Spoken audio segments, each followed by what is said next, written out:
Manners, respect people. Manners, enough respect. Manners, respect. Manners, respect, enough. Can't split the manners, respect. So we have to do that for the longest time. We have split things.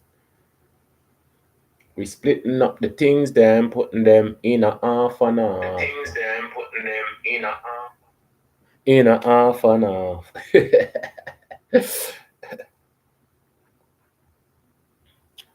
Yes, people. We're here again on a Tuesday, March 18th, as we proceed on our journey, people.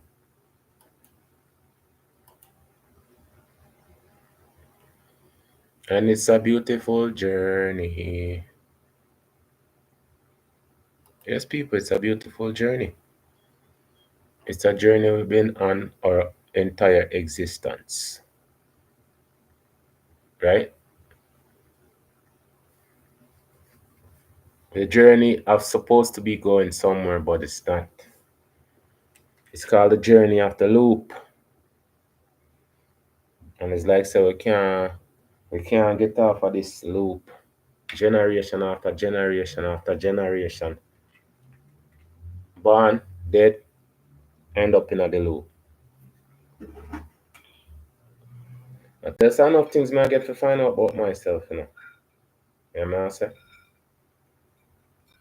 And it's not even finding out, it's confirmation. Because first of all, we don't talk about our history. So we don't know what our history is. We get Christmas, Thanksgiving, all of them same thing there. We don't have nothing to do with we. It's like so we in our house and everything they are 100 foot in the year. Big dirty house this I know. But everything is 100 foot in the air. And we can't get nothing. So it don't have nothing to do with we. Honestly, this a life we are live now nothing to do with we. We are live out to nightmare and somebody a live out for a dream. For reality.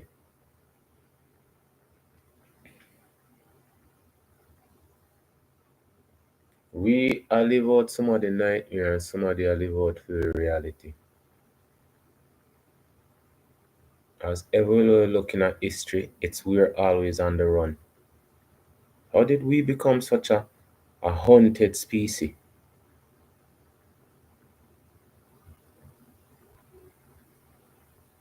And how comes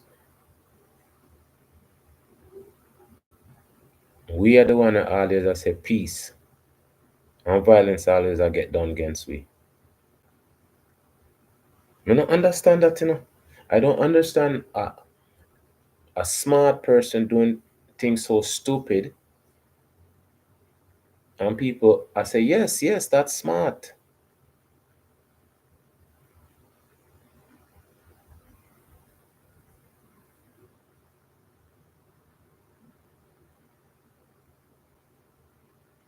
It's like so I will never be left alone.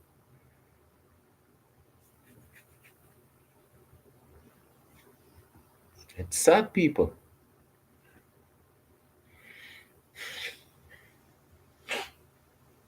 No matter how much money you have, when money have no meaning, no matter how much money you have, when money no meaning, and that's our existence.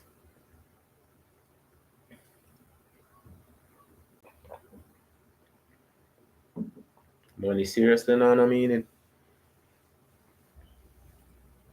but some people feel so them have so much of it. They're gods. and then find out that the money worthless. You see that brother there, the brother where with the golden touch want all the money, all the riches, and then turn him daughter in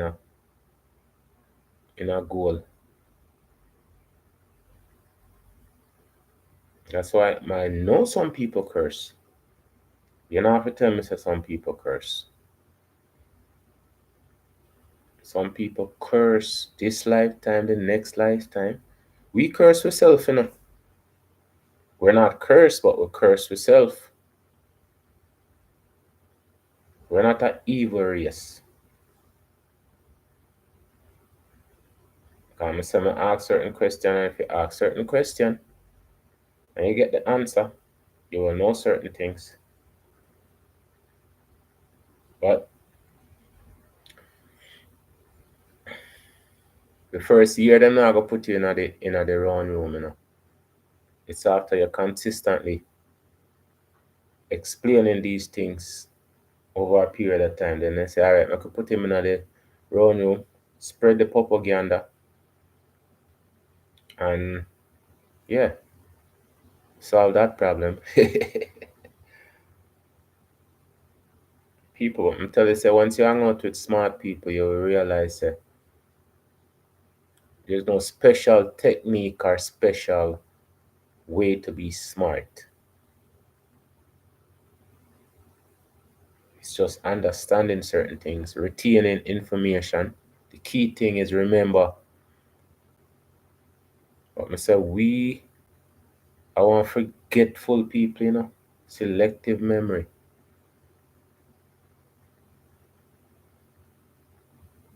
When it comes to each other, I say our memory fresh. I can remember what time of the day it was somebody step on your shoes and 10 years later you have to do them something. But them not realize all of the job application them or then give out, them qualify for, over qualify for, but them not get the position. So them they ignore the real problem and go create a issue with somebody so they can solve them problem, which never gets solved that way anyways. One thing I say is, you see, hurt people want revenge. Anybody will get hurt in the past. If them ever get the opportunity to deal with the situation right there and then, that will be their healing. Because their sense of justice, their sense of justice would be solved. But if them not get to deal with the issue there and then, them always are gonna have the feeling of being cheated. So them always are gonna want that justice, that balance. That's why I say when them say, oh, somebody's innocent gets taken, they'll never get that back. But if them get some semblance of justice, a person got jail or something like that, they end up box up or something.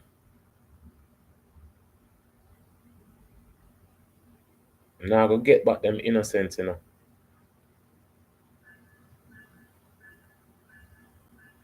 But them feel some contentment. And look upon it the same thing with souls. You see souls where people get boxed up a certain ways. When them forward, them want their revenge. When them forward, them want them revenge. Them say some people born a certain ways, I'm gonna tell you it's true. When some energy come back, if them not change themselves, if them not realize, them are gonna be the same thing, right? Them are gonna pass off in this lifetime, right? Transcend and return the same spirit.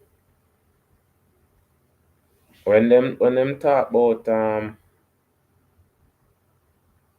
my brother father at the funeral. Him say him never raise him voice, him spirit was nice and calm, him not raise him voice. I mean say him been through enough lifetime. He's been through enough lifetime. And no matter how much lifetime you've been through, if you not learn, I go forward and do the same thing over and over. Trust me.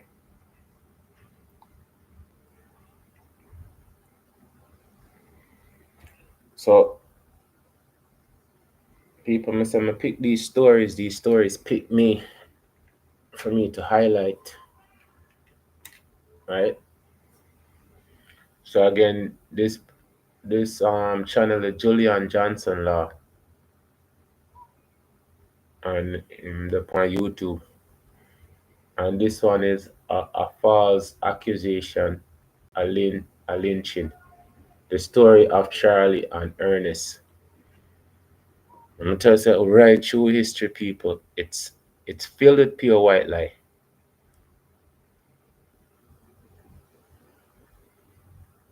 Right through history, it's filled with pure white lie. Things will not go so. And anytime then things that happen, it's like we always have to pay the price. We always have to pay the price for something what we not do.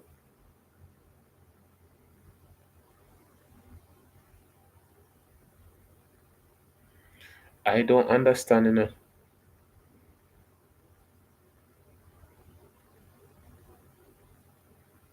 So we are always a wait upon justice to come.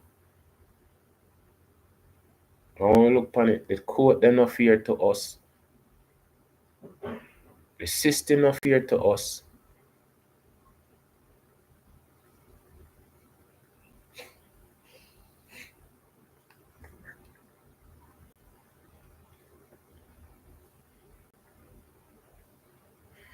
But the thing about it is we not fear to ourselves, I know. How can people fight for us and we don't fight for ourselves? Too busy to fight to self.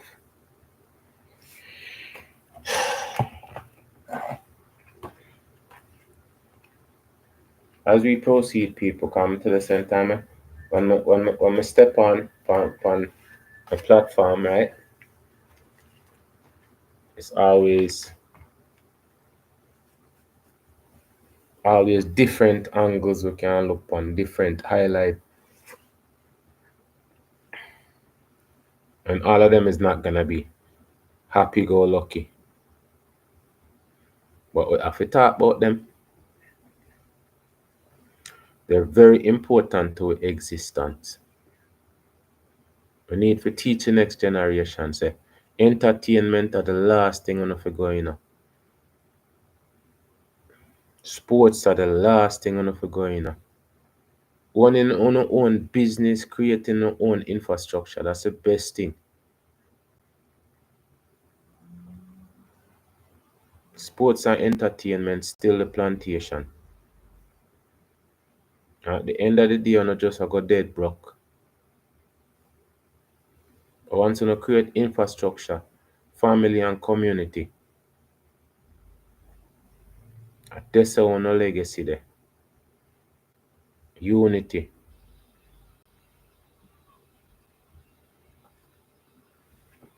We have to change it the way things are going for you. Can't stay so forever.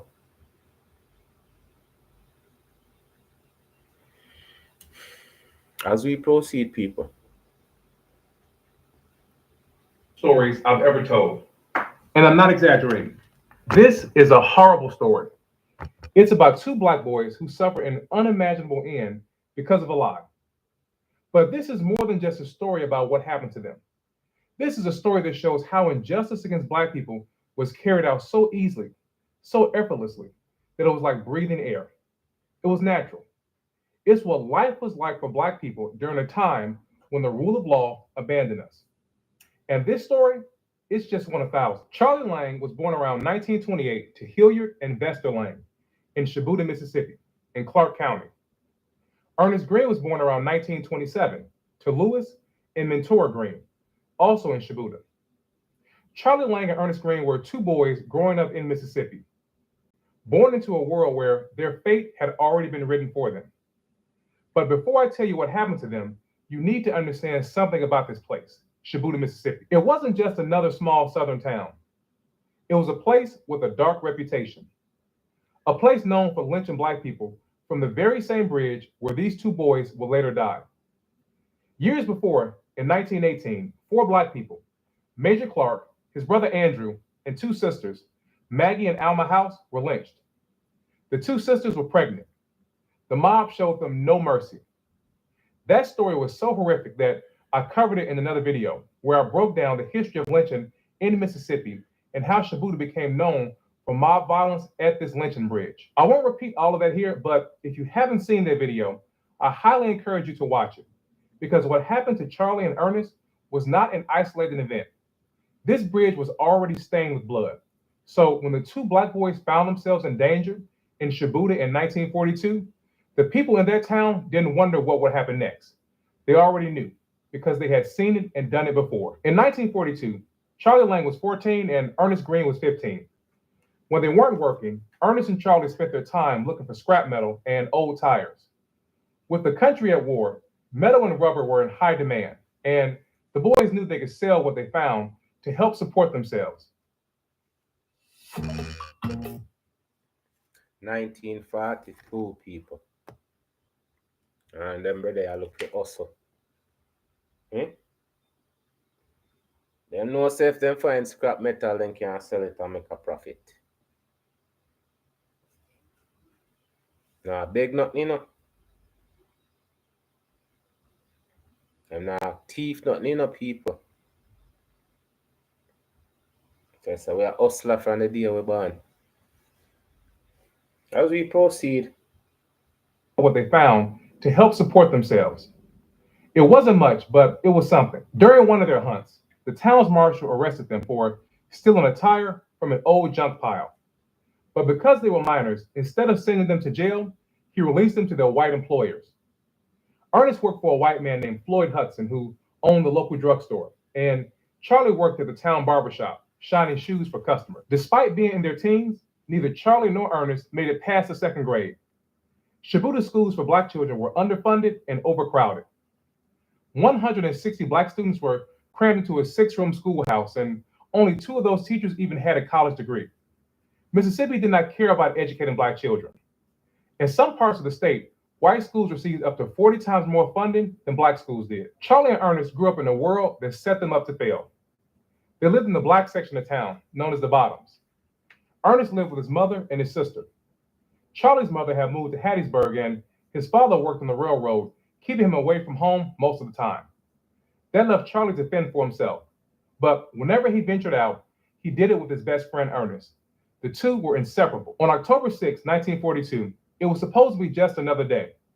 The boys made their way to the highway bridge south of Shibuda, looking for metal and tires like they all... October 6. So, when name they did get lynched in September. Now them wanna get lynched in October. Until it's right through the year, you know, people. So me not see how comes we so inclined to forget what's so important to us. Worry about the things that's not so important. As we proceed, October 6, 1942. The boys made their way to the highway bridge south of Shibuda, looking for metal and tires like they always did. They started scavenging, not knowing this would be their last time. As Charlie and Ernest searched, 15-year-old Dorothy Martin was walking home from school. She lived near the bridge. As she walked, she saw Charlie come from under it. It's possible that he may have startled her. But Dorothy knew Charlie. He had done odd jobs for her father. She kept walking. The boys kept scavenging. It was an uneventful moment, and Charlie and Ernest didn't think any more about it. When they finished scavenging, they went on with their day. Charlie made his way back into town, where he met up with a man named Ed Manning. He was a Black pulpwood hauler. Charlie sometimes helped him with work for extra money. Meanwhile, Ernest went home and had dinner with his family and later went to see a movie with a friend. The boys hadn't given Dorothy Martin another thought since they saw her earlier that day. But for some reason, Dorothy was still thinking about them. The Martin family had only been in Shibuya for a few months. Dorothy's father, Dan Martin, moved his family there after getting a job at Jim Oden's sawmill. Unlike the town's wealthy and established white families, the Martins were a part of a growing group of working class white migrants who arrived there looking for jobs in lumber and in the textile mills. But Dan Martin and his brothers weren't respectable men. They had a reputation for being rough, and townspeople whispered about their drinking and violent temper. Dorothy arrived home around 4 p.m., and instead of doing her homework and getting ready for dinner, she decided to lie on Ernest and Charlie. She told a story that was known to end badly for black men and black boys. She told her mother that a boy chased her across the bridge. Her mother did not hesitate. She rushed across the road to Jim Oden's convenience store and told him what Dorothy said. Oden wasn't just a store owner. He also ran the sawmill where Dorothy's father worked, and he was a man known for his drinking and temper. After hearing Dorothy's story, he did not stop to ask a question. He did not try to verify what happened. He left immediately to find the town marshal, Ed McLendon. Odom found McLendon in the mayor's office. When he told him that a black boy had chased a white girl, McLendon didn't ask for details. He didn't investigate. He didn't even consider the possibility that Dorothy might have lied. He simply got up and went to find him. Oh, bro, I'm telling you.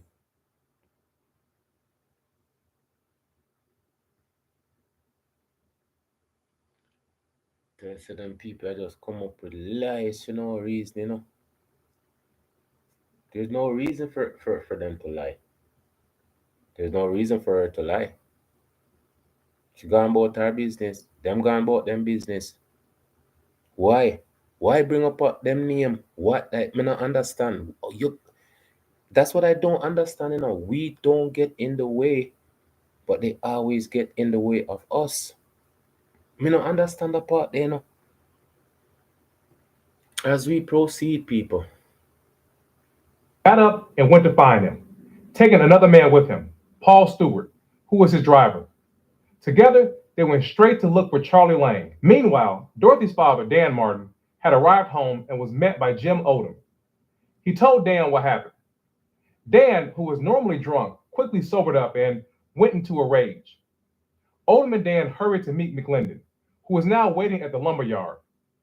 He suspected that Charlie was with Ed Manning, since Charlie sometimes helped him for extra work. But when Manning's truck did not show up, they went looking for him. They found Ed Manning's truck broken down on the side of the road. Sitting in the back was Charlie Lang. The men didn't explain why they were there. They didn't ask questions. They seized Charlie immediately. He had no idea what was happening or why. No one told him what he was being accused of. No one gave him a chance to defend himself. They threw him in the back of their car and drove him straight to Odom's store. When they arrived, they called for Dorothy. They wanted her to identify Charlie as the boy who had chased her. Dorothy arrived and looked at Charlie, and then she spoke. She said he was the one who tried to violate her and then chased her across the bridge. That one sentence sealed his fate.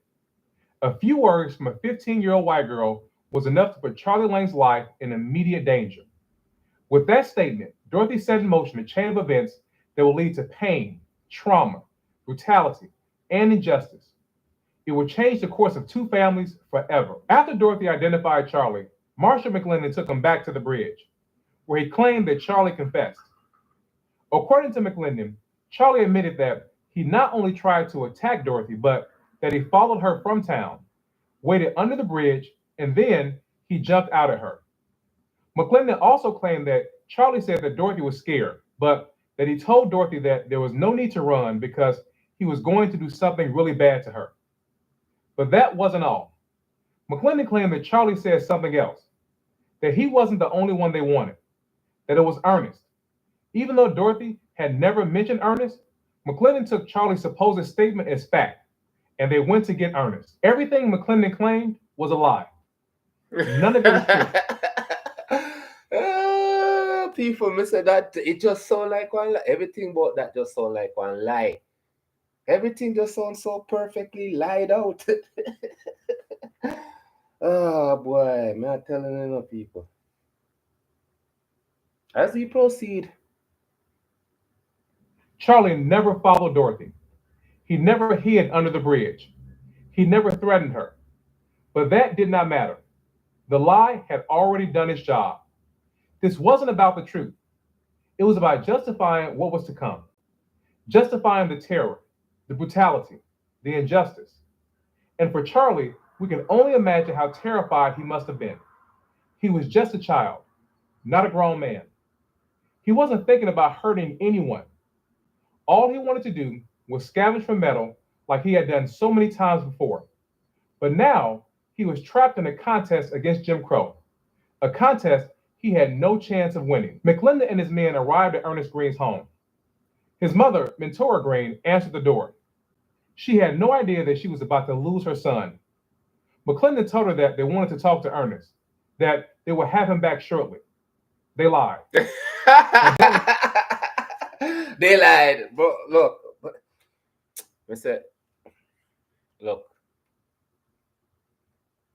it's always a lie, lie, lie, you know. Lie, lie, pure lie, pure lie. Right through history, pure lie.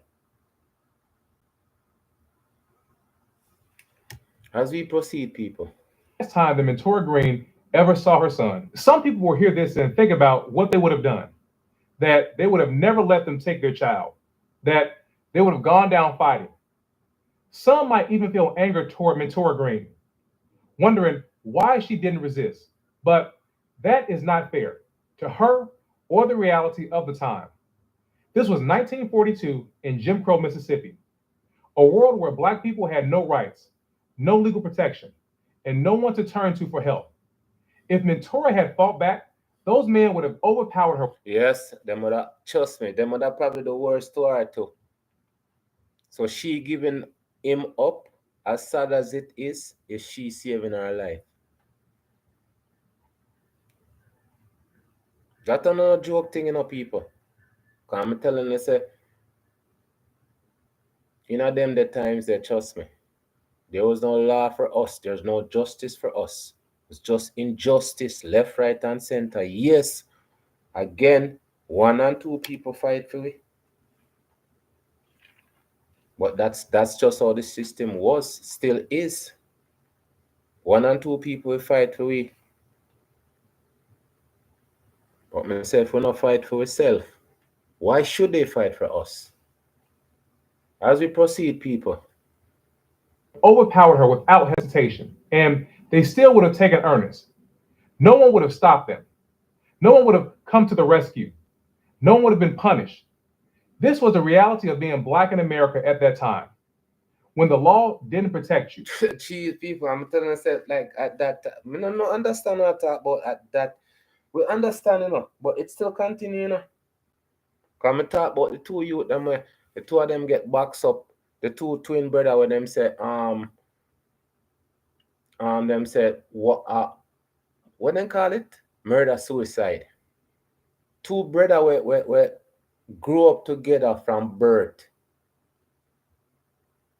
You know, like, sometimes I'm telling you, say,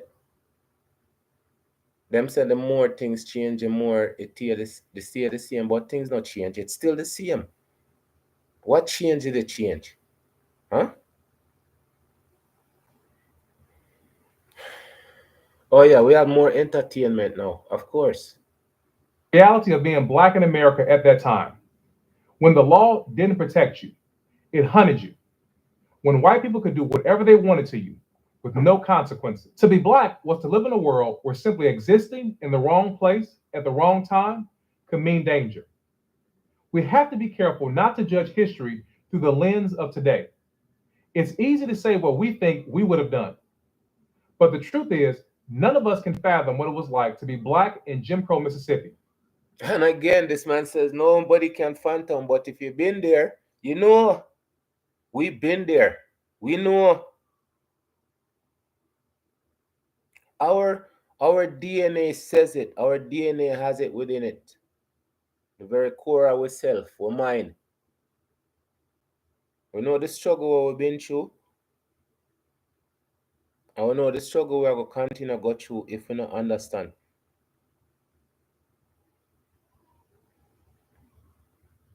If we know better ourselves, this is a can straight back into this, Straight back into this.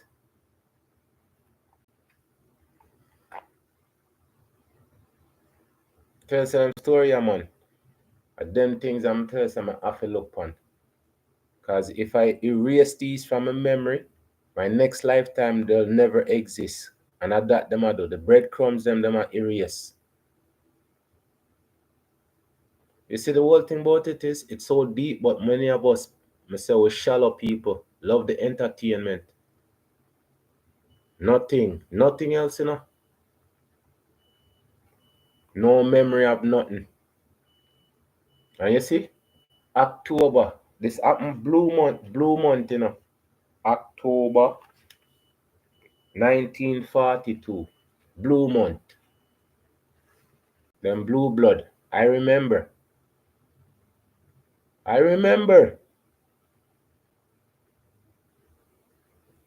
As we proceed, people.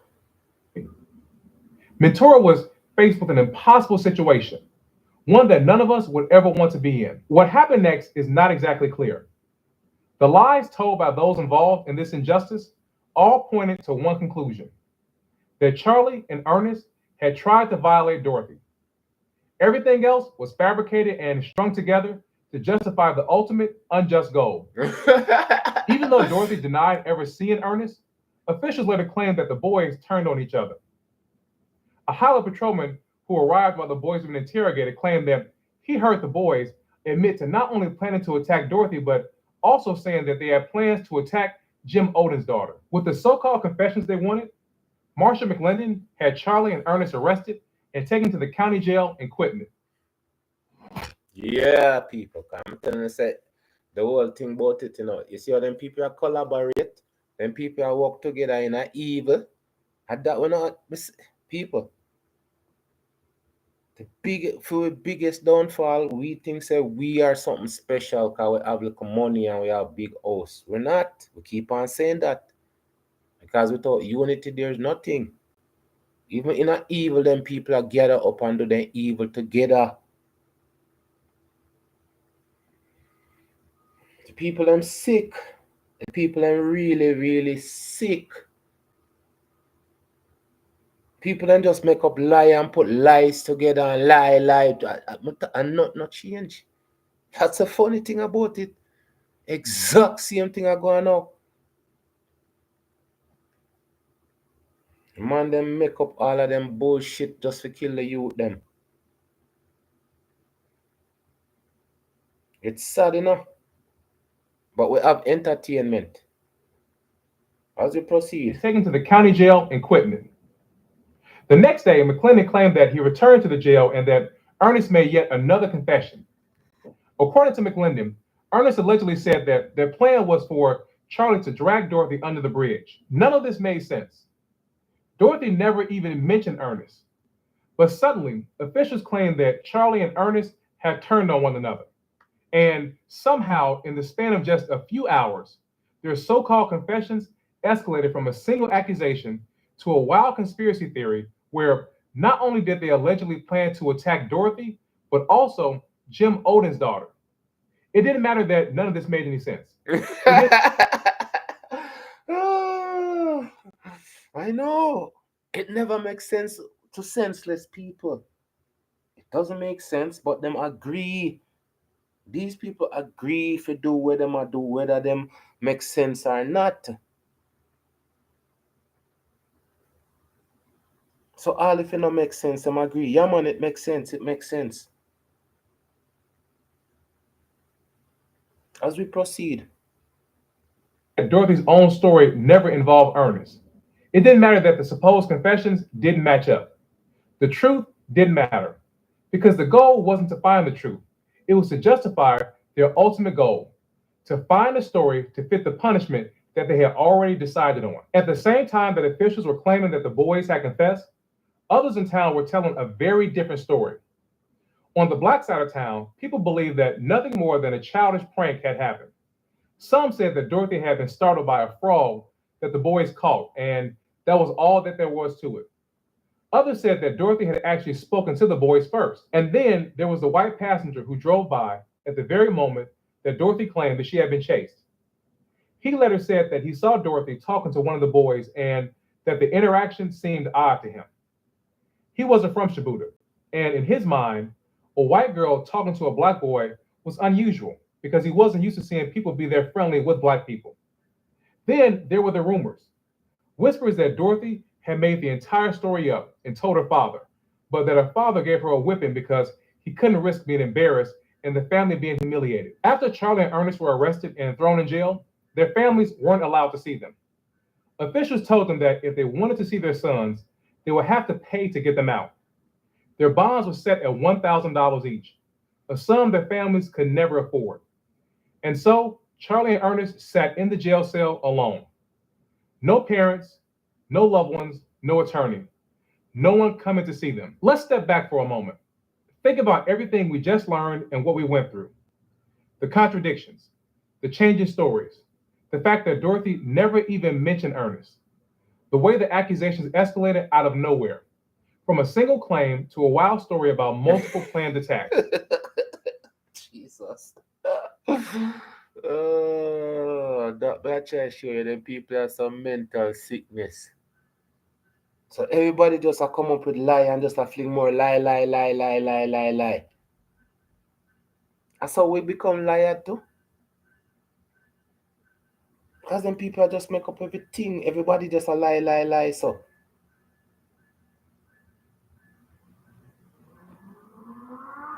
It didn't matter that none of it made sense. It didn't matter that the so called confessions didn't match up. It didn't matter that there were more questions than answers. Because truth wasn't what mattered. Race is what mattered. This was 1942 in Jim Crow, Mississippi. The boys were black and Dorothy was white. And that was all there was to it. Once the injustice train started moving, there was no stopping it. If you were black and accused, it was over. You were guilty. No evidence was needed. No investigation was necessary. And once that lie was told, it didn't just stick, it became fact. For Charlie and Ernest, there was no way out. And as they sat in the jail cell waiting for what was to come, the town around them was already making its decision. When Charlie Lang and Ernest Green arrived at the Clark County Jail on October 6, 1942, they weren't alone. A black man named Isaiah Shine was already in custody. Shine had been wandering through Mississippi after being discharged from the Army. He was struggling with his mental health, and he was picked up by authorities in Hattiesburg. He was waiting to be transferred back to the state mental hospital when the boys were thrown into his cell. Shine later recalled hearing something that struck him as unusual: the sound of children sobbing. Moments later, Charlie and Ernest were tossed into his cell. They were scared and trembling and confused, with no idea of what was going on. For days, they sat there with Shine in their jail cell, trapped in the dark, denied any contact with their families, denied even a chance to plead for their lives. And then, on October 10th, 1942, the mob came for them. Isaiah Shine watched as the men stormed into the jail. Terrified, he begged them to take him instead. He shouted, "Don't take them. I'm the one who wants to go. I want to get out." But the mob ignored him. Jesus, man, sacrifice himself for them. That was, well, he was mentally sick. So I guess that the hunger we I'm another volunteer. Well, us anyways. Just we not care about each other, you know. Me not see all them two little youth where I grew up together all of a sudden I go just make up them story. Yeah. How we do it, how we do it. What we do? We confess to everything. Confess to what?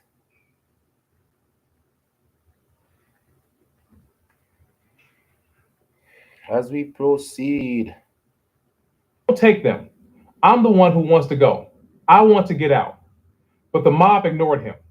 Instead, they beat him and threw him aside, leaving him to watch as they grabbed Ernest and Charlie. The boys screamed and kicked and they cried as they were dragged from the cell, dragged down the stairs, and dragged outside to a waiting caravan of cars. What happened next, we can only imagine. We can only imagine the terror that gripped Charlie and Ernest as they sat in that car, surrounded by men who only had one goal in mind, and that was to end their lives.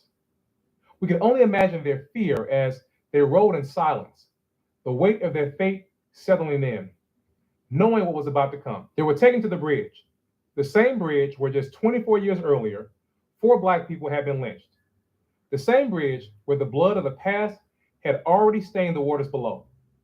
Nooses were placed around their necks, and then they were thrown over the edge. One hung from one side of the bridge, the other from the opposite side. 2 children, 2 little boys, lost their lives in a tragic and horrific way. Jim Crow made no distinction for them. Their age did not matter. The men who did this, grown men, did not care. They did not hesitate. They did not think twice about what they were doing. They had already decided that these 2 boys were guilty. And so, for the crime of chasing a white girl, Ernest Green and Charlie Lang were lynched. Can you imagine what those boys felt in that moment? People, I'm telling you, said, yo, I gotta do a thing that I highlight on one of my case then time I got a quote. I'm telling you, said, them things are not changing, you know. It's to say, why them have to change it for? It worked for them people from back then, right? So what them have to change it for? We're not creating a policy to change nothing. All we do is dance and sports, and we're not create laws for benefit us. When them a lawyer get them papers, them just trust me. I got to them and them a charge. I'm a free lawyer, nothing. There's nothing, people. Remember, um,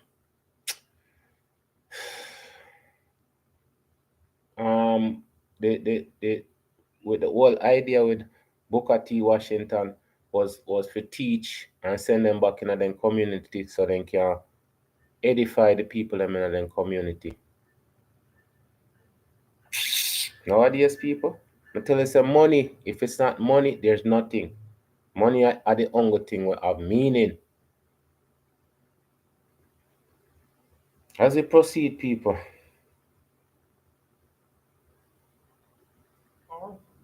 Looking up at the bridge, seeing the ropes, they had to have known what was about to happen. And there was nothing they could do to stop it. No one was coming to save them.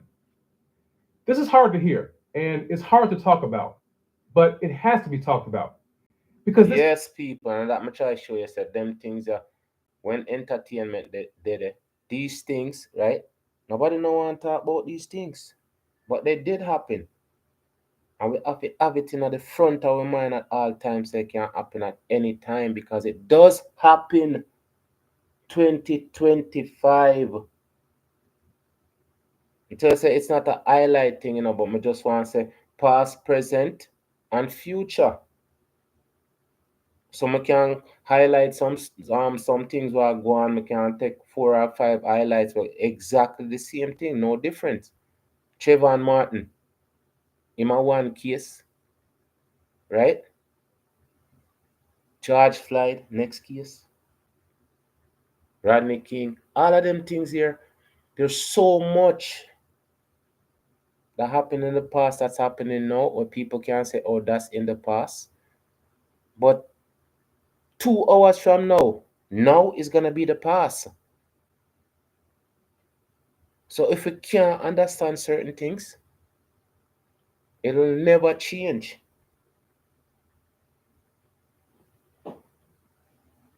If we cannot understand certain things, I'm gonna tell you some. It's on us. It is on us.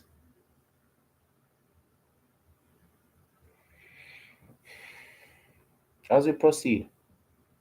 Hard to talk about, but it has to be talked about because this happened. It happened to these real black boys, and it happened to thousands of others. I don't want you to just And it happens, and it happens, and it happens, and it keeps on happening.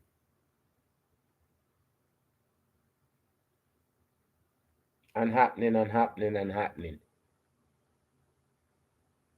Because me tell you, say, we're always hunted. That's the system. It'll never change until we change it.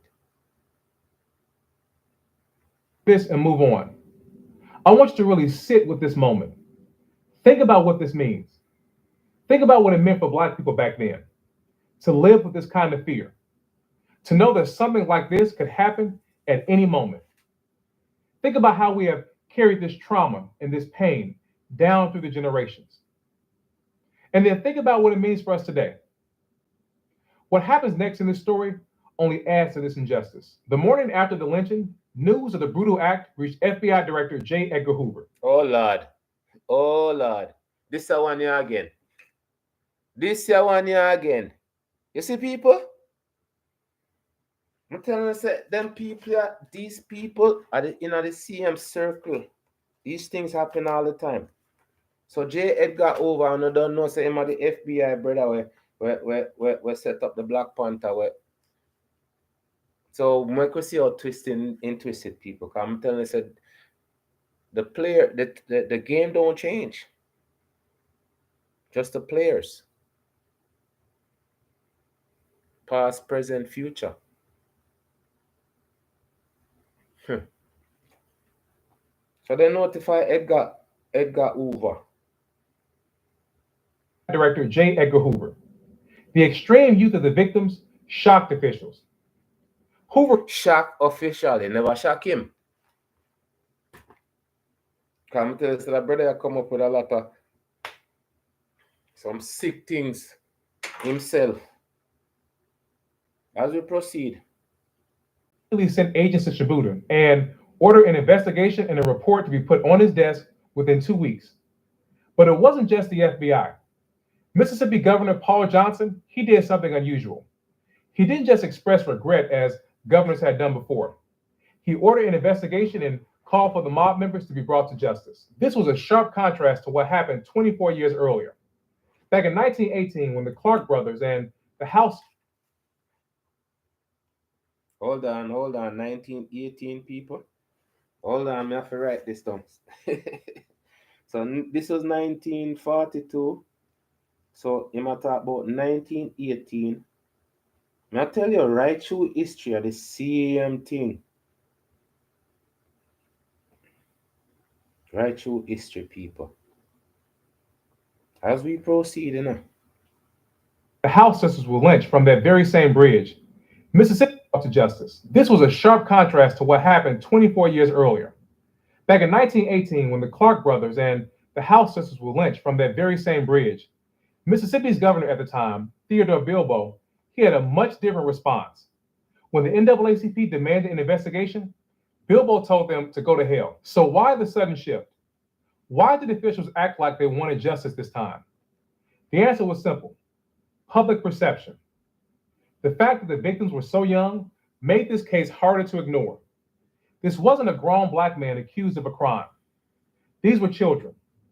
The federal government wanted to avoid criticism, and Governor Johnson didn't want Mississippi to look like a lawless state. But as FBI agents arrived in Shibuya, they weren't met with truth. They were met with a web of lies. The FBI agents from the Jackson field office headed straight for Quitman, where the boys had been held before being lynched. Their first stop was to Town Marshal Fortner Dabbs. Dabbs had some explaining to do. How did the mob manage to storm his jail and take 2 boys and he not do anything to stop it? According to him, he was the victim of a well-executed ruse. He told the FBI that on the night of the lynching, he received a call from a man claiming to be a constable. The man said that he had a prisoner that needed to be booked into the jail.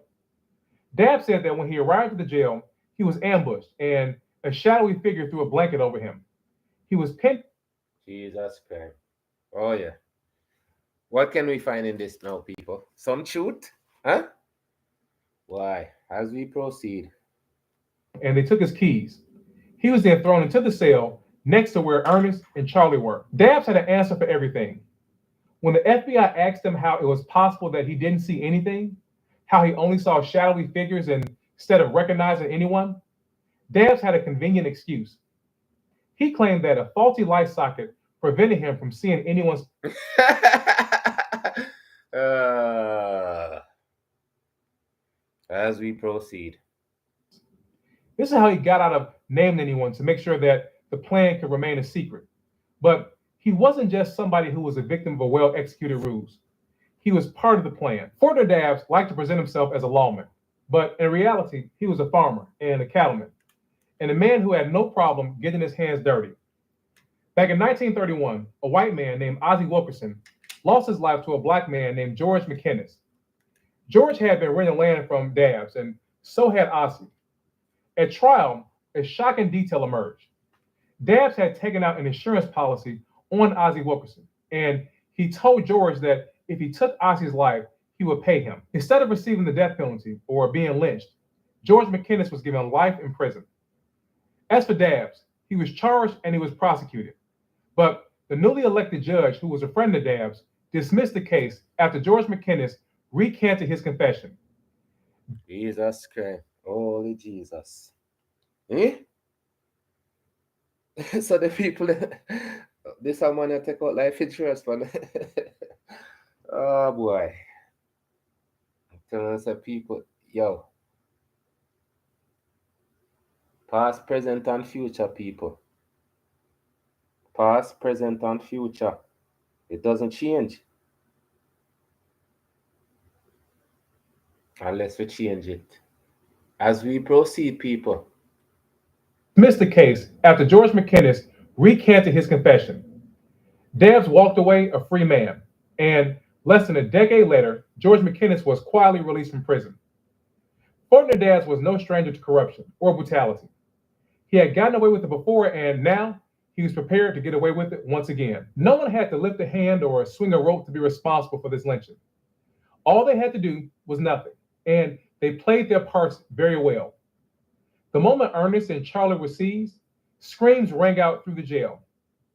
Isaiah Shine begged for someone to help them, and Dabbs also screamed out.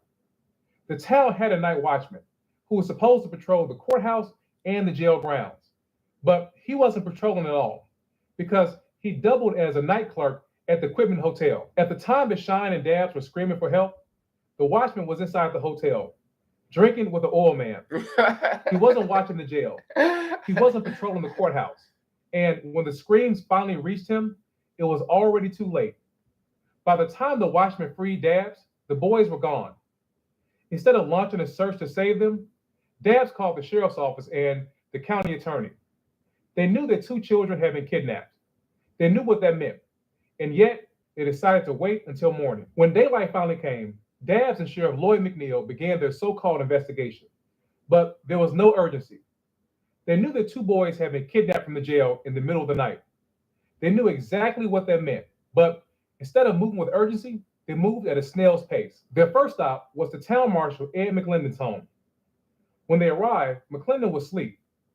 Neither his wife nor Dabbs wanted to wake him. So they left. They said McClendon needed rest. After all, he had had a very long night at the bridge just a few hours earlier. After that, they stopped at the drugstore where Ernest worked. His boss hadn't seen him, and that was it. Dabbs and McNeil looked at each other, no leads, no urgency, no problem. Dabbs decided that he had farm work to do, and Sheriff McNeil said that he needed to eat breakfast. That was the end of their investigation. The lynching at the bridge was not a secret. White residents knew what had happened, but many acted as if they had no clue. To keep up the lie that no one knew anything, they waited for a black label.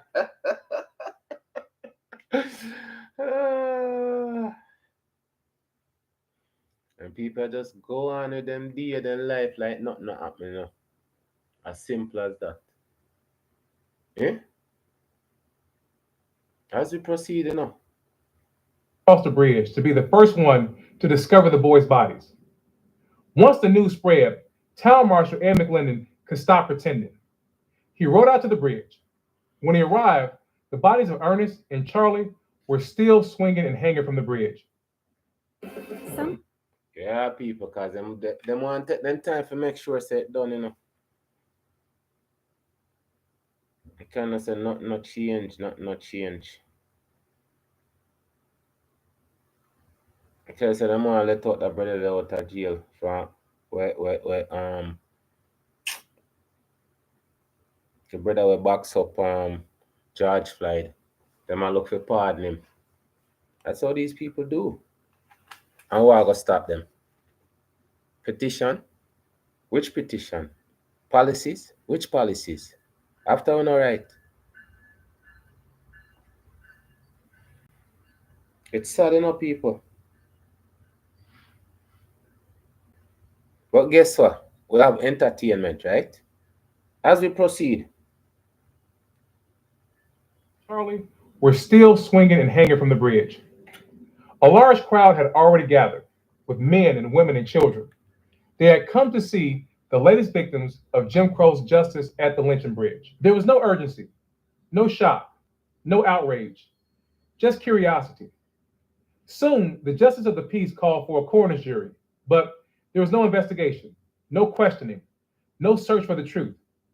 The coroner quickly wrote down the official ruling: hanged by parties unknown. And with that, it was over. The mob had accomplished what it wanted. Ernest and Charlie had received the Jim Crow death sentence because of a lie.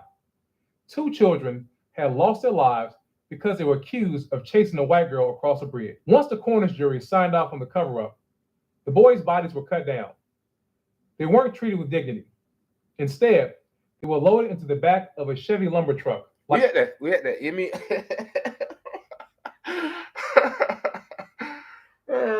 past, present, future people. Exactly what them do at Jamaica, you know. And just scrape up the dead body, dump it in the back of one people. Then just scrape up the body, dump it in the back of the truck, and that's it. You see the things where we learn, the things that where we practice, the most vile, disgusting things.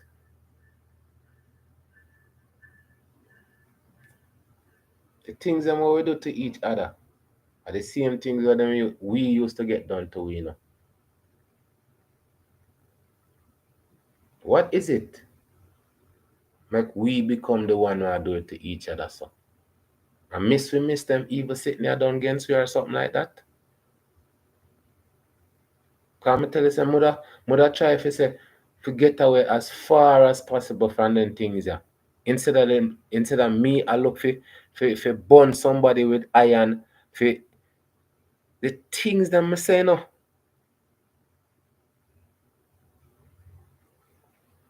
To each other.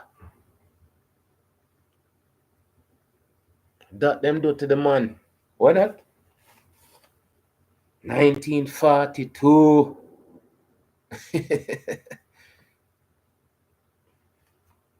1942. October. I remember blue. I tell you, say them things are too. It's not a coincidence. That them same things are happening. You know. I just we not pay attention to the things that want happen. We just ignore it. Dance on a party. As we proceed. Instead, they were loaded into the back of a Chevy lumber truck like discarded waste. Dan Martin, who was Dorothy's father, he stood there watching. He screamed to the men handling the bodies that they better hurry up, otherwise he would come over and cut their heads off himself. But the cruelty did not end there. As the truck pulled into town, McClendon and Sheriff McNeil set out to find the boys' parents. Around the same time, Charlie's father, Hilliard Lang, was in downtown Shibuya, desperately trying to find someone who could post a bond for his son. He didn't yet know what had happened. And see it there? Man never know what happened to him Pitney, you know. I'm gonna tell you say even to the deal. When me look and see how much Pitney are missing to backside. People. When me look and see when me look on the board the missing board a Portland and see how much picnic missing on the board to blows. Yo, people, past, present, and future will never change until we change it, you know.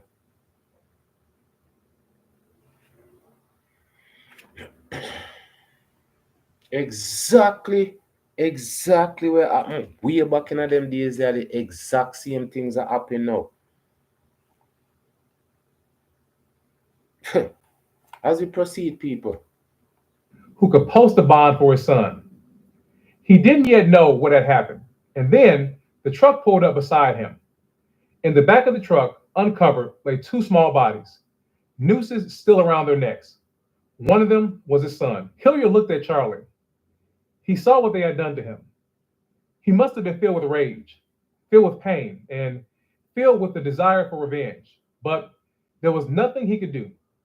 This was Jim Crow, Mississippi. Black people had no rights, no protection. They were treated as if they weren't even human. So Hilliard Lang did what so many black parents before him had done, what they had been forced to do. He did nothing. He turned around and walked back home. Hours earlier, Charlie sat in that jail cell, waiting. Maybe he thought about his father. Maybe he thought that somehow his dad would come and get him. But that moment never came.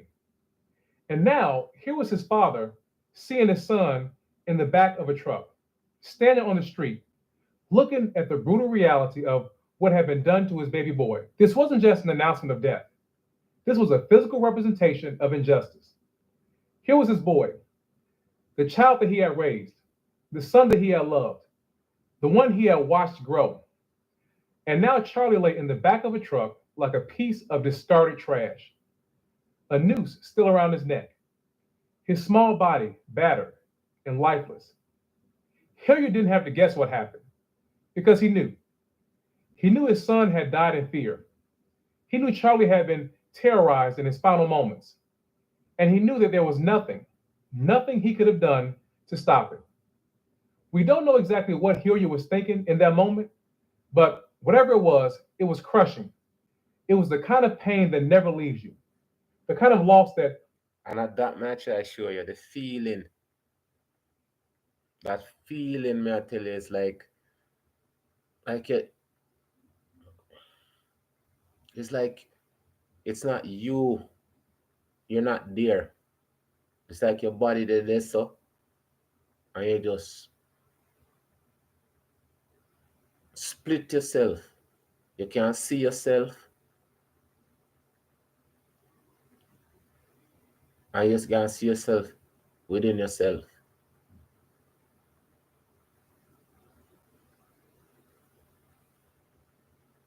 That's how it feels sometimes. Because you see, the things that will happen is not supposed to happen. But other people make it happen. Anywhere there's injustice, somebody are dead. That's one of my hashtag. That's one of my kinds. And I can, when I say anything I'm talk about, from always, my creation is always unlimited. Anywhere there is injustice, somebody are dead.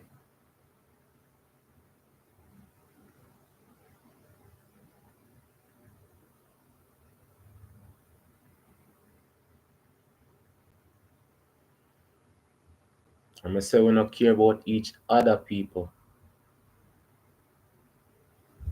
These are the practice so we get. This are not full practice. It's not our practice. I feel them practice that you have to be a certain type of way if you do certain things. I'm gonna keep on saying we have aliens, we have humans, we have beings, and we have some dark. That's what it is. Dark destructive energy. And in my hand the page just flip. The page just turn people. because that are the truth. And that we need for do. Understand it for turn the page. Just like this, the page a turn. We turn to Cornwall John Robinson, fighter pilot, African Unity. And that the page a turn to. Black Simons. People, the things them will get used to cheat, but things them will get done to we can't forget. And we choose to forget. But I tell you sometimes certain things when I feel, I know it happened to me before. Not in this physical form, but in the spiritual realm, it's been done to me before. But I say many people, it's like them first going around, so they're not really carefree to learn and understand how important the magnitude of us knowing ourselves, the core of who we are.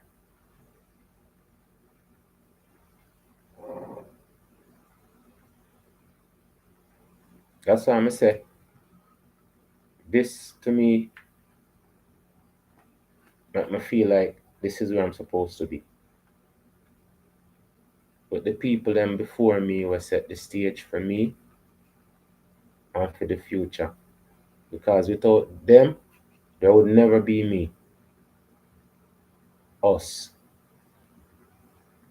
Because us is different from them. And them are the devil, deviant, destructive, just like dynamite. Them just a disaster. That's no matter how much time them forward, that's just who they are until them change.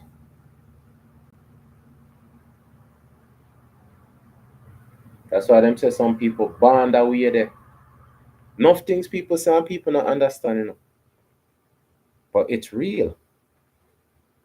Just like all them. So I wish you okay, all right. When you wish somebody, is that real?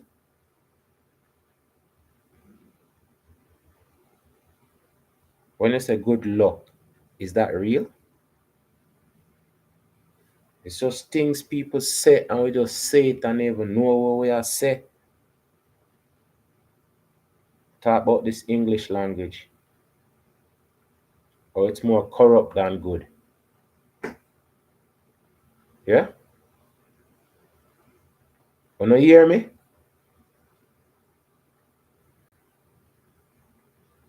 Tell you so the spirit them a wake up. That's why I'm saying time I did a free soul for a long time, people never understand. What did these souls do to be trapped? Huh? I trap them, you know. They literally trap them soul by lying on them first of all and then sacrificing them for nothing. If you don't understand evil, you know.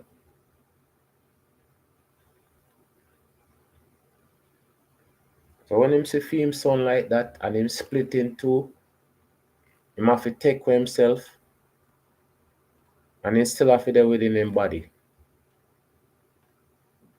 But knowing said there's nothing he can do. Yeah, he can do something, but all I'm gonna do is just box him up, just like him son and him son friend.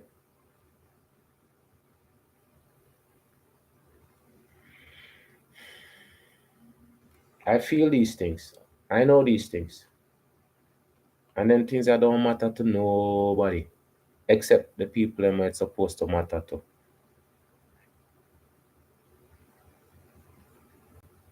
I don't care about all of them things that don't really matter because all of them things is just distraction anyways. The elephant in the room is the elephant that don't want to be talked about. So you can't talk about the elephant in the room because the elephant in the room are the one where we need to talk about.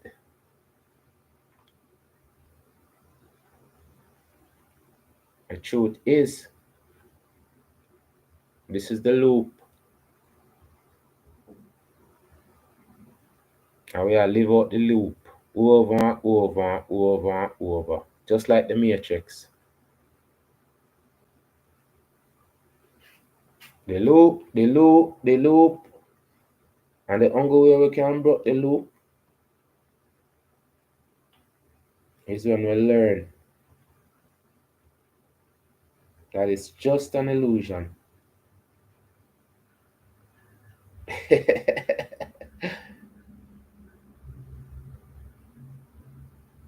It's just an illusion.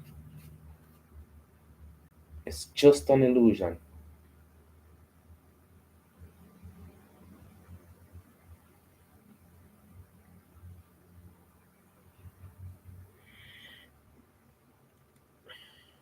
As we proceed, Haunt you for the rest of your days. This was Black life. Painful, unforgiving, and cruel. And this is why these stories must be told. Because this was the reality of being Black in America during this time period. And as if this pain wasn't enough, what happened next was meant to make sure that everyone knew who was in control. McClendon tried to get Hilliard to take his son's body, but Hilliard refused. He kept walking. Ernest's mother, Mentora Green, also refused. She didn't want to see her son like that. So the boys' bodies were taken to Will Patton's funeral home. But before they arrived, the truck carrying them was driven all over town. It wasn't just a body transport. It was a statement. It was a display of... It's a ritual, I'm telling the people. And then ritual, you know.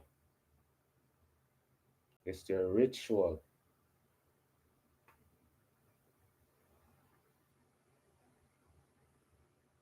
You see, if I'm see the brother in a jail and now he might get pardoned, it's a ritual.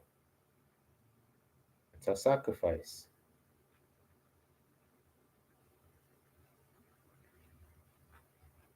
See, the funny thing about it is, I knew all of these things from before. We all know them things, I know, but we just not admit them. This is why we treat each other the way they. It's what I'm going to say. Once we start reason, talk, and understand certain things, it will change so much. But because we can't reach a stage there, we can never reach that level there by doing the things that we're doing. Which means we can never be a butterfly if we'll always be a caterpillar.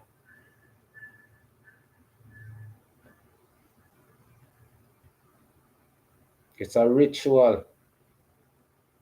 It's a sick devil ritual.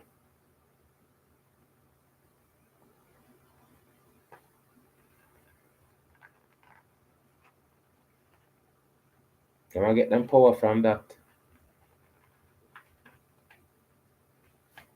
As we proceed, just a body transport. It was a statement. It was a display of power, a final act of psychological terror. The truck wasn't rushed. It wasn't hidden. It passed through the streets of Shibuya, a victory lap for terror against Black people. And then, in one last act of cruelty, the truck made a stop. It was driven to the white school so that the children could come and see the boys' bodies. After all the lawlessness and violence and brutality, the men who lynched Ernest Green and Charlie Lang suddenly wanted to act like there were rules to follow.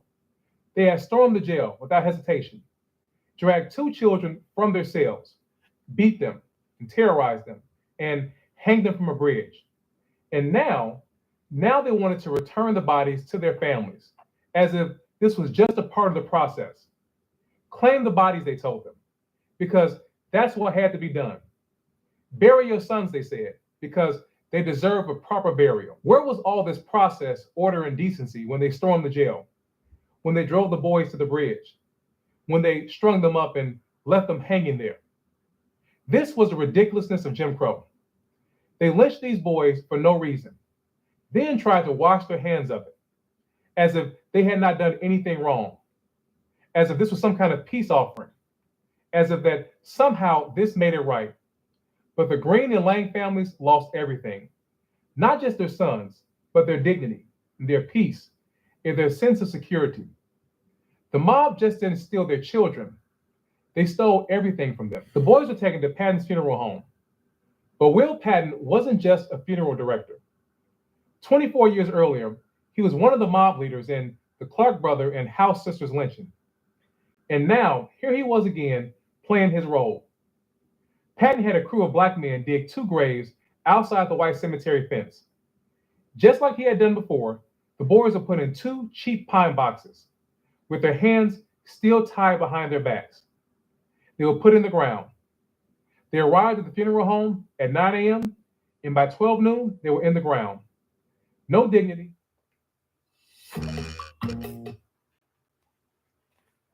Yeah, people. No dignity. The people them with no dignity show them no dignity. The people with no dignity show some and that me tell you say what you expect. You expect some but me say that's how we treat each other now. Same way them do the lady with the baby, the same thing them do, you know. The same thing we do. The only thing we switch are the skin color. But the evil are the same. Are the same thing them do. Then kidnap the woman and her picnic and then box up the woman and the picnic. Evil people, evil doesn't have a color. It's just a practice. Yes, it was evil then, but you think say evil any different from now? Same thing. Box them up and just dump them in the truck back. Same thing. Kidnap them, slap them short and dump them in a shallow grave. Same thing.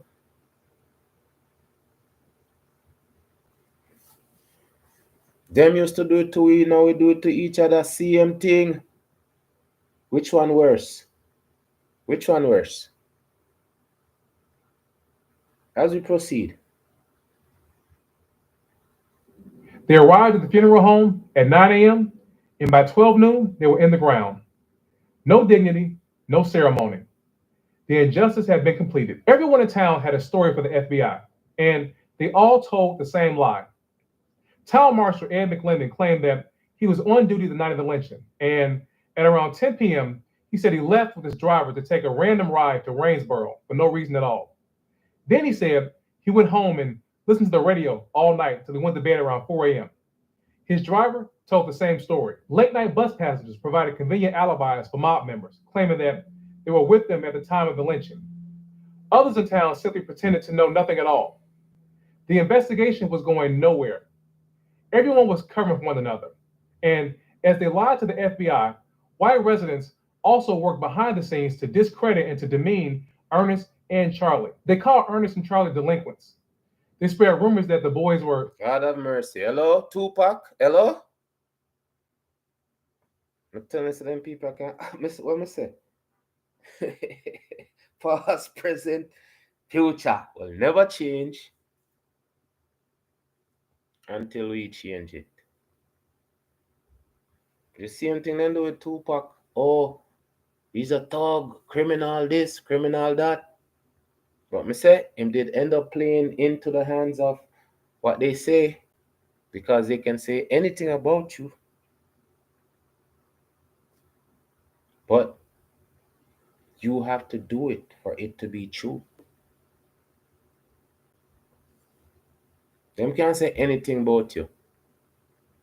But you have to do it for it to be true. Them get boxed up and now them a tell lie upon them. I sully up them name. Imagine you're born and you just get boxed up for no reason. Absolutely. And no accident, you know.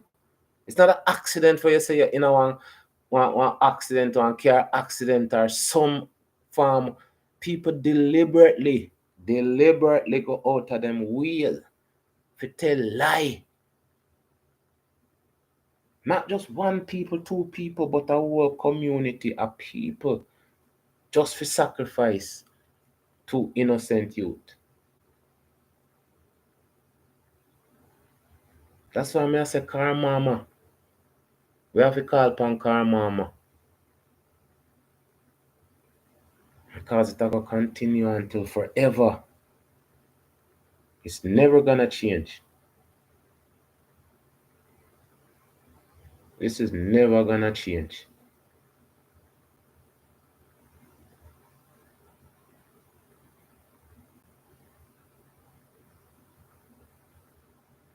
Just another things that's so important for me, for my next lifetime, I'm telling you, say, I know. No for don't know. I'm gonna say, if you don't understand something the day before. You see, we are spiritual people, We're spiritual people. We're not Muslim and Christian and them things that we're spiritual people. We have a higher level of beings. I tell you, say the people will lose them way, certain ways.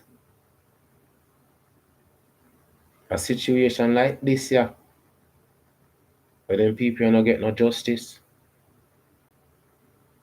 You see? Then talk about Thomas Sankora, right? And say when Thomas Sankora pass off, him transform into Abraham Tory. Yeah? So when these kids, when them kids here now born again, what them born us? A fighting spirit or a vengeance spirit? I'm telling you, no people. When them said there's gonna be a lot of gashing and a moaning and a wailing and a we know. The one day enough for we. I'm telling you from now. The one day for them. That's why I say it's so important for we have a clean heart, a clean mind, a clean soul, keep our spirit on a higher level. Because people who can't reach a certain level, them frustration knowing the level is there when they can't reach. Them go lash out. Them go try burn down every level. I'm telling you something. You see, any Caucasian people when they sit on the road, a bomb out and all of them things, just because they want to do that. It's just because they want to do that. But if they just up and put on a suit and anywhere they go, they get work 100 times faster than me and you. I can guarantee that. Them just don't want to get enough of them system because when they talk about white privilege, that is something that's created, people.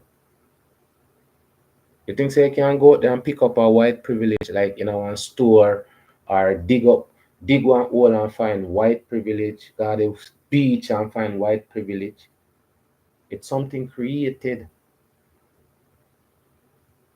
and live by. Color barrier, it's something created, but we broke that. We are the Congo race who broke the color barrier. I don't know that. We are the Congo race who broke the color barrier. We said time barrier. We broke the time barrier. Like,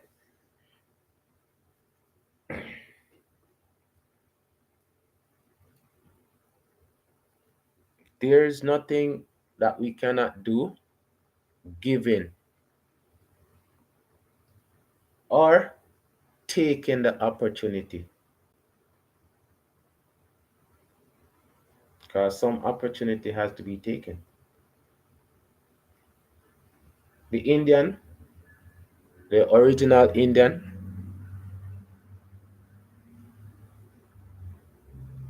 the land where them did roam free, all of that was taken and then get shoved on one reservoir. But you see, we're all over the world. If we did, a small patch like that, and nothing said that happened to it.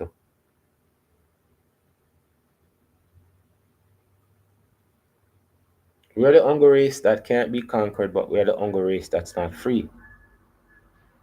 I don't know that. Am I revealing too much too early? Am I supposed to wait until I reach like the ripe old age of, or am I supposed to actually say what it is? Hmm? We are unlimited. We are. But we put limitation on ourselves by accepting certain things that's not even real. It's not even real. The real stuff will not accept that.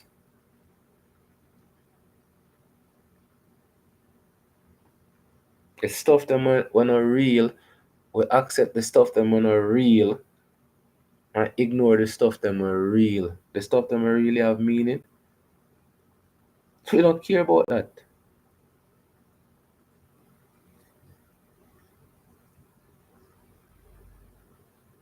Them people accept the things that when never real. Because I didn't create it. Then create it, but them not accept it. Then create it for somebody else accept it. But the lie where them tell all them accept them things there. All of them things they don't accept. Because them things they work for them. Them get too youth for sacrifice.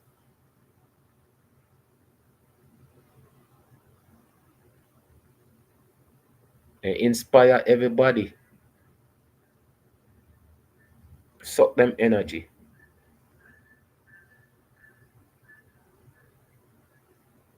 Every time me open up one of them page, it reinforce my strength for know say the fight will never be over.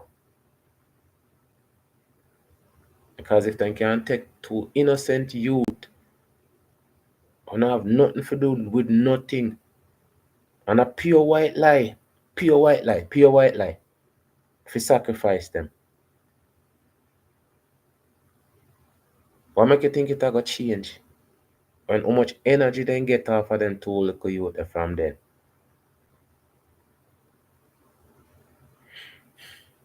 No, we sacrifice each other. Adapt me say no. Blood of Jesus, blood of Jesus. Where the hell am I get blood of Jesus from? Where am I getting blood from? So Jesus is just gonna voluntarily just for all of the people that miss the blood of Jesus. And just go voluntarily. It's not figuratively speaking. When you drink the wine represent in blood. That's not figuratively speaking. When you eat the bread, it's not it's actual flesh. It's not figuratively speaking. So why do it then? Why? Why? Why is it necessary for us to pretend we're cannibals? Huh?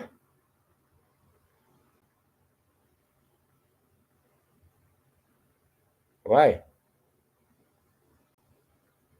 Is it a ritual? What is it about?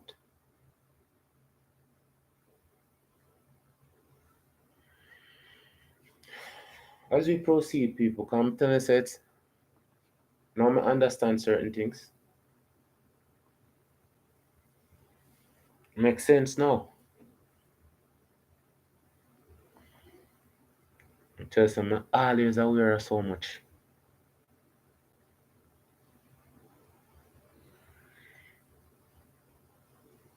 As we proceed, people. Ernest and Charlie. They called Ernest and Charlie delinquents. They spread rumors that the boys were sorry Negroes and troublemakers and thieves and liars. Dan Martin and Jim Odom even claimed that the boys had tried to violate a 9-year-old black girl in their neighborhood. It was another lie. The story meant to convince outsiders that these boys deserved what happened to them, that there was no need to investigate, that justice had already been served on them. But black residents refused to let that lie stand. They spoke up. They said Ernest and Charlie weren't troublemakers. They were quiet, good boys. As for the allegation about the young black girl, the girl's grandmother spoke up. Missy Hales told the truth. She said that Charlie had come into her house, but not to attack her granddaughter, but to steal food because he was hungry, because he was poor, and because he was a child trying to survive. Everyone knew who did it, but no one dared to say it out loud. FBI agents tried to get Hillary Lang to name names. He refused. He couldn't risk the mob coming back for him or his family.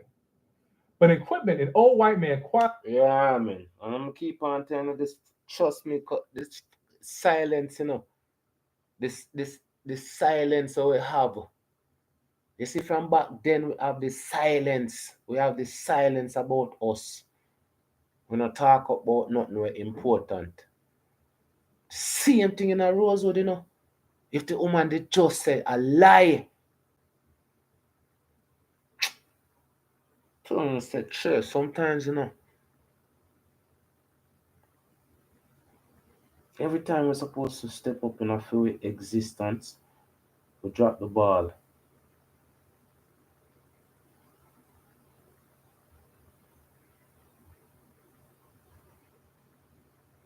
So this is why I continue part of the continuation. Informer for dead, yes. Unless it happened to my family. You can't be an informer if you're a law abiding citizen. It's your duty. How the hell oh don't you so stupid? How the hell are you guys so stupid? The only person who is an informant is a person who is in criminal activity and them have to inform on each other. That's an informer. Informant work for the FBI and for police. Law abiding citizens are doing their citizen duty. Neighborhood watch on them something that to protect the neighborhood and the kids them and all of them things there.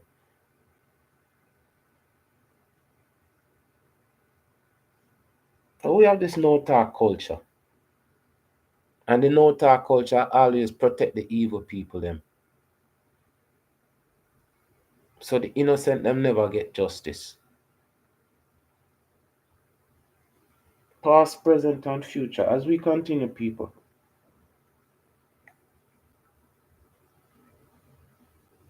He couldn't risk the mob coming back for him or his family.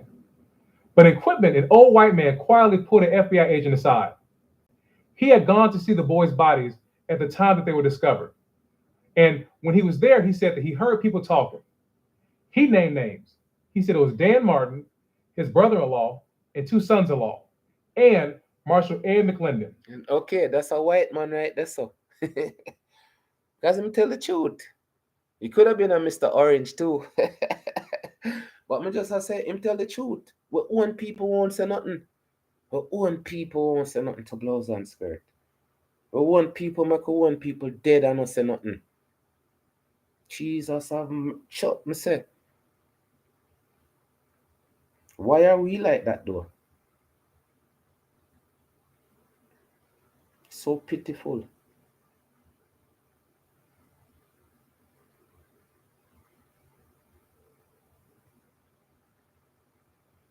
So the same time I go through the 12 colors, man. Did I learn so much? Me never understand. Come tell you say it was overwhelming for me, trust me. But it never, it never overload me. It took time for me to understand certain things.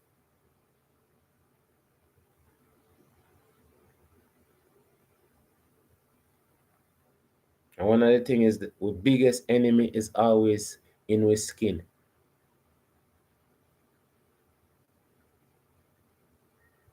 So me never understand what that mean, but me tell you say I could be an enemy to my own race.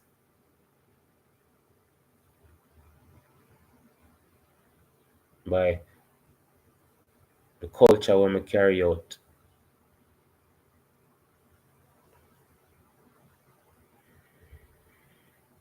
I tell you say my whole life me have choice. And some of the choices them I always look upon the consequences of these choices. I'm tell you say we pay the most for a mistake, you know. That's the next thing. We pay the most for a mistake. Trust me.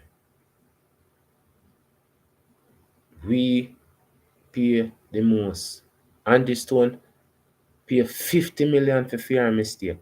What's your mistake? Trust in the people them.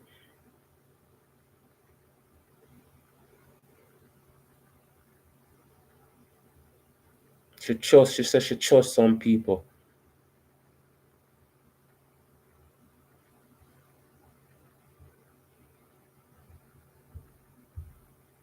The biggest master me have lawyers, I watch lawyer. You always have to have reinforced backup. You have to have backup. Because we're always vulnerable. We are the most endangered species on this planet here. The most watched species, the most hated. These are not joke, you know. We get hated by every race, but the biggest hater are for our own race. Most people not go agree with it, but that's the truth.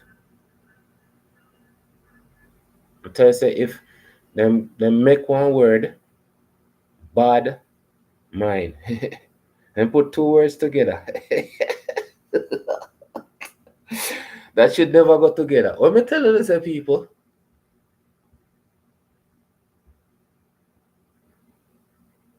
weak-minded people. There's weak-minded people. I said before, people with bad mind have mental issue and usually I get treatment for that. But the way we follow fashion, everybody have to have it. It's like if you don't have what me have, you're not trending. You're not TikTok hot. It's sad.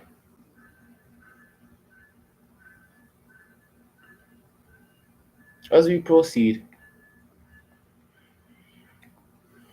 his brother-in-law, and two sons-in-law, and Marshal Ed McClendon, that they were the ones who carried out the brutal lynching. But when the FBI agent went back to talk to the man, his wife said that he was missing, that he suddenly just disappeared. that's what's gonna happen. I don't know that already. Because anybody will go against injustice, I feel go missing. I wonder if his wife knows what thing gone. I wonder how much bribe money, wink wink, money she get. I'm telling you, say,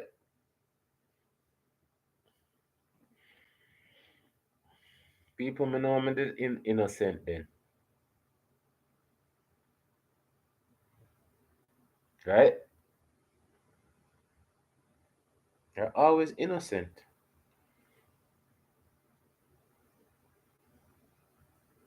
So this man, then take away this man. You don't see how them FBI, they never have witness protect, and maybe after after that the incident, they say, all right, you have to go create witness protection program. Because you can't lose the witnesses them to the. Why if same disappear? I'm telling you, say if 10 or 20 people did come out and say it, it make a difference. If one person come out and say something, it's not gonna make a difference. Right?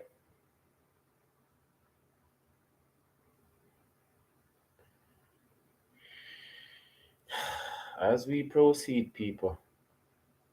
His wife said that he was missing, that he suddenly just disappeared, and she hadn't seen him. Governor Paul B. Johnson publicly criticized Sheriff McNeil for failing to stop the lynching, but no one cared. 5 days after the Shibuya lynching, Mississippi saw another one. This time, it happened in Jones County. A black man named Howard Wash was seized from the jail and hung from a bridge.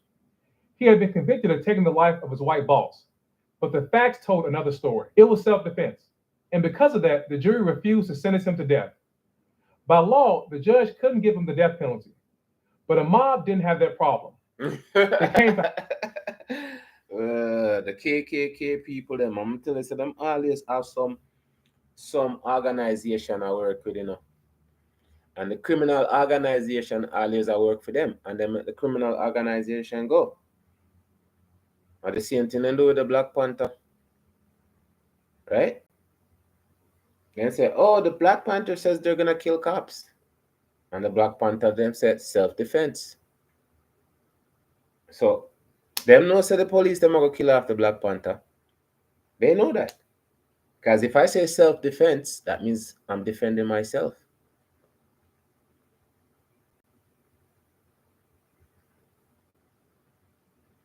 Them can't sentence him to death, but them friend can do it.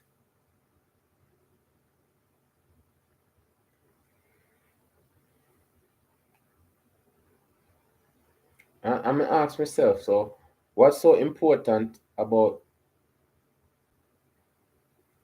what's happening in today's society and what happened then? Which part of the community there? Our great leaders them there. Al Sharpen.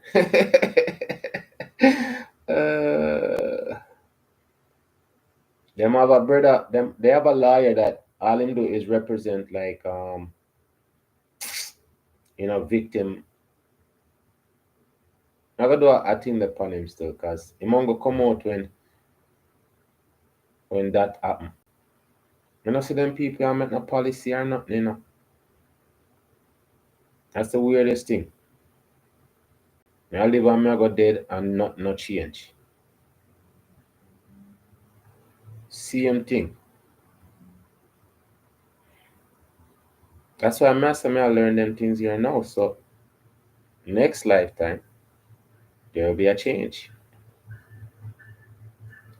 As we proceed, people.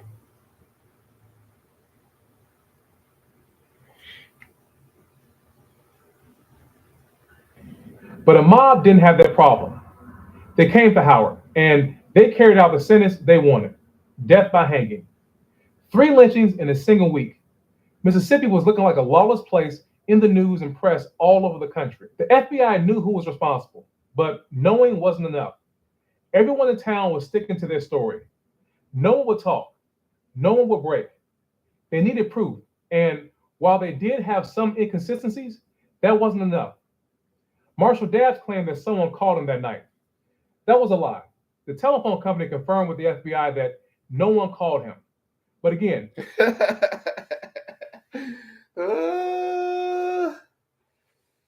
all the phone company said them on a lie. And the phone company could have lie and say and get a phone call, yes, no? I'm telling you, say it's not 100% even, people. It's 99.99999%, but it's not 100%. There's people there, but not enough people to stop it or change it. Now we have social media to change things, but we don't. We're helpless like them. Ironic, moronic, whatever you call it, people. As we proceed. again, this wasn't enough to secure a conviction in Mississippi. Their investigation had turned up no real leads that will lead them to bring a prosecution for the lynching of these 2 boys. There was one man who saw everything: Isaiah Shine. He was in the jail that night that the boys were taken. He had Yes, the man that was say them for take him and them beat him after. Isaiah Shine. What a name, and the man in a jail. Don't like what? People. Isaiah Shine. As we proceed, maybe they name him off a moonshine or something. Because him did them say him did a vagrant. As we proceed. Mob to take him instead. His story was spreading all through town, and this was bad for the men responsible for the lynching. So they quickly handled it. Shine was immediately sent to the state mental hospital. But the resistance to justice in this case wasn't just about protecting a few men, it was about protecting an entire system. The lynching of Charlie Lang and Ernest Green wasn't random. It happened in October of 1942, the same time the US Congress was debating an anti poll tax bill. At the time, a major political battle was unfolding in Washington over poll taxes. This was a fee imposed by southern states to keep Black people and poor whites from voting. Civil rights activists had been fighting to get rid of it for years. And by 1942, Congress had finally passed a bill to abolish it. But Southern politicians, led by Mississippi Senator Theodore Bilbo, fought hard to block it. Bilbo was known for his extreme views on race, and he threatened to filibuster the bill by vowing to talk for hours to stop its passage in the Senate. But this wasn't just about elections, it was about fear. White leaders were worried that if Black people gained political power, they could challenge the entire racial and social order in the South. Many white Mississippians weren't just resisting the government's push to eliminate the poll tax, they were resisting any change that could disrupt their dominance. And Black newspapers called it out for what it was. Some said this lynching wasn't just about the accusation against Green and Lang. It was a warning to Black people who were pushing for their rights. The same people who were fighting to keep Black citizens from voting were the same ones making sure no one was punished for this crime. In Mississippi, the fight against the poll tax and the fight to cover up this lynching were not separate battles. They were one and the same, a desperate attempt to hold on to power at any cost. The lynching of Ernest Green and Charlie Lang in 1942 sent shockwaves through Black communities nationwide. The gruesome photo of their bodies, taken by a white tire dealer and circulated in Black newspapers, ignited outrage. In New Orleans, the NAACP used the image on recruitment flyers, urging. Yes, here we go again with the NAACP. So this was 1942 and them did the round from them time there. Oh, 1975 is when ECHA was created. So NAACP was before ECHA. Okay, people. I'm telling you, I'm learning my history. I'm not gonna be no history buff or nothing, but trust me. All of them things I'm not gonna know when I write my books them. As we proceed with the NAACP people. Recruitment flyers, urging Black citizens to organize and fight back against racial violence. Black leaders and activists responded swiftly.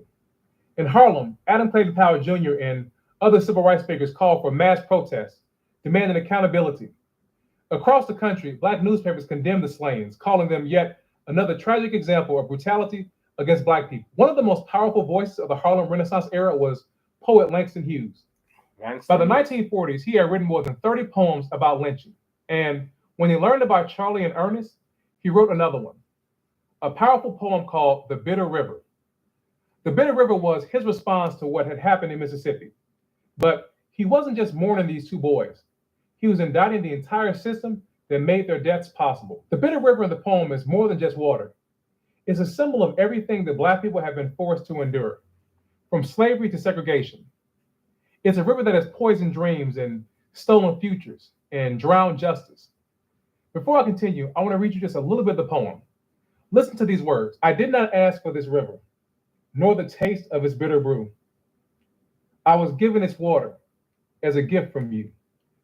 Yours has been the power to force my back to the wall and to make me drink from the bitter cup mixed with blood and gall. That line, I did not. Okay, people. You see that? We don't ask them things, you know. I don't think they get forced upon with for no reason, you know. Why? or question mark. I'm gonna stop use why. Question mark. As we proceed, people. Did not ask for this river. It speaks to the reality of Black life in America. Black people never asked for slavery, never asked for convict leasing, lynchings. The certificate. We ask for equal rights and justice for all. Anything we ask for, we can get. That's why I say, if me not ask for it, don't give it to me. I said it. If I don't ask for it, don't give it to me. When me ask for support, what support? Buy a sauce. When I say buy a shirt, right? That's my support. Because if me say gimme, me not go get. So I say, okay, fine. Me have my own business, support my business, support any small business. You see, on the thing that I put up, the gentleman website where I have some beautiful picture. I'm telling you, say, if I can help out a person, I will do it. But the thing about it is that's not right across the board. We have to look for how much subscribers you have, and then we'll support you. Once you have 10 million followers, then you're a person. If you have 1 or 2 people, oh, you're nobody. Well, everybody's journey have to start somewhere, you know. Right? If I don't ask for it, don't give it to me. One of the things I'm ask for, just tell me more. Just say more. Can you say more? Enough people can't say more. Did you know that? Enough people don't have the ability to say more. Them can't say more. Because they would never want to see you with more. When I say people, say what I deserve. That's all you have to do. Say what I deserve. Say what you deserve. Can you say that? No. People can't say it. It'll never come out of their mouth. But the people them when me love me always tell them more. The people them I really appreciate me that's what them send me in the morning. More. More love, more unity, more respect. More of everything good. More great us. More positivity. More. Go read a book about the Moors. Them always give more. And I am gonna do a highlight on them again. No, I never do a highlight on the Moors before. But the Moors are the people them we teach. Trust me, when I go into the, I'm telling you, say I know some of it, but not all of it. As we proceed, people. Slavery. Never asked for convict leasing, lynchings, Jim Crow, or segregation. We never asked for systemic equality. Never asked to be hung from trees and burned alive in front of thousands of cheering people. We never asked to be kept on plantations and made to work in slave-like conditions, even after emancipation. We never asked to be terrorized in our own homes and dragged from our beds and have our lives taken in the middle of the night. We never asked to have our towns burned to the ground because we built success on our own. We never asked to be locked into neighborhoods. Yes, we didn't have our own everything, people. We have doctors, nurses, we have everything. We had everything. We do have everything. It's not in the past, it's within us. I keep on saying that. The greatness is within us, people. What make we can just see that?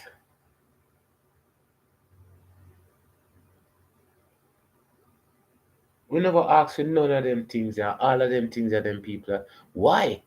I mean, question mark. We not asking none of them things here.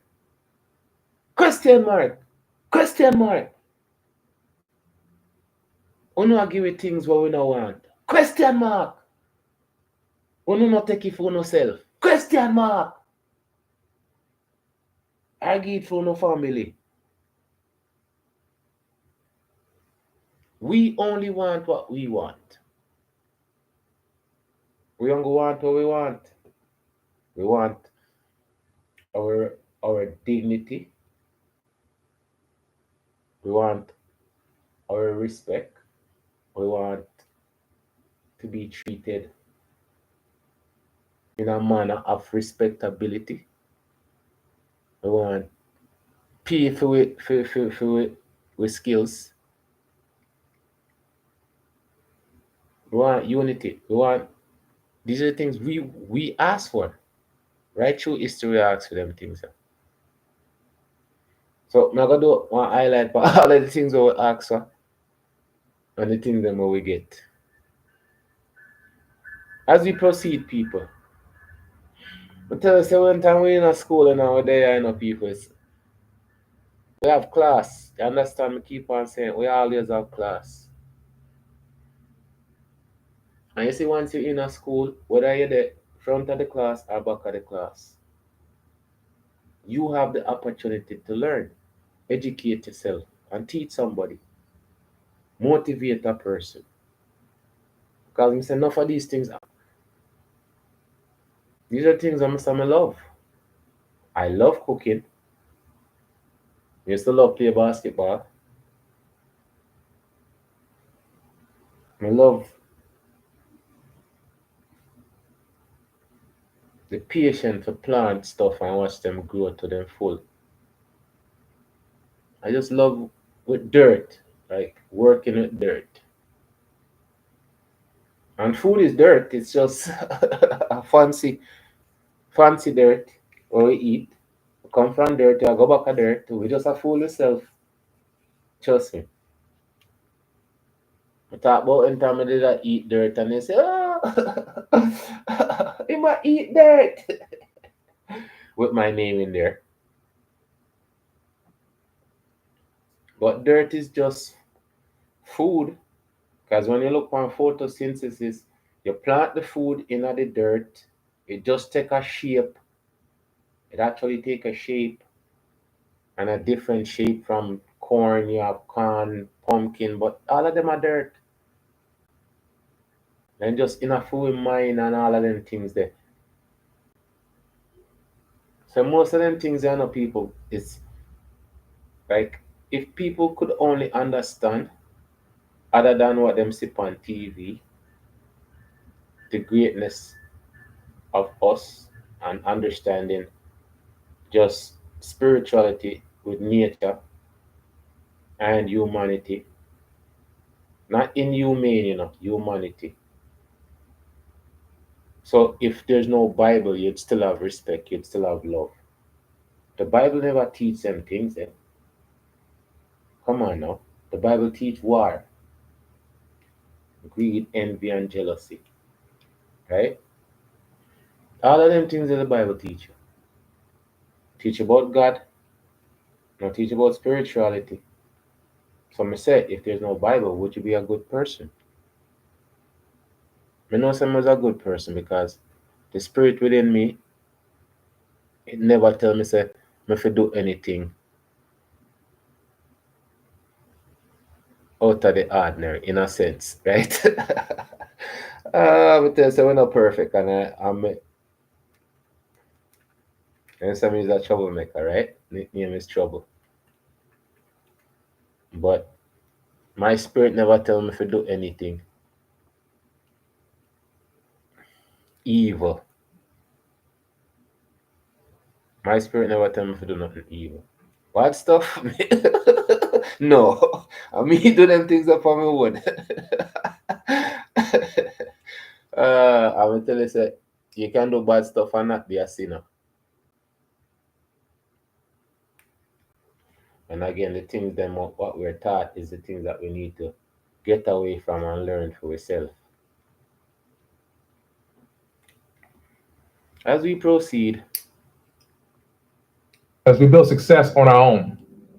We never asked to be locked into neighborhoods with no jobs and no opportunities and no resources. We never asked to have our children placed in underfunded schools while being told to pull ourselves up by our own bootstraps. We never asked to fight in America's wars only to come home and be treated that is so funny when they talk about bootstrapping. Pull up ourselves by our bootstrap. Eh? You see them bootstrap with them using we did not them I tell you if you pull up yourself with it. So when they hang with the bootstrap somehow with it and do it on with them tie behind the back, right? And then pull yourself up from hanging, right?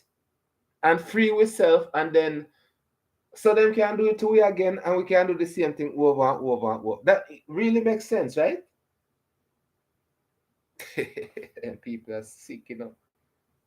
These people are absolutely sick in their head. Pull up yourself from your bootstrap, my lord. As we proceed. Acts to fight in America's wars, only to come home and be treated as less than human. We never asked to be forced into prisons and chain gangs, working without pay like slavery.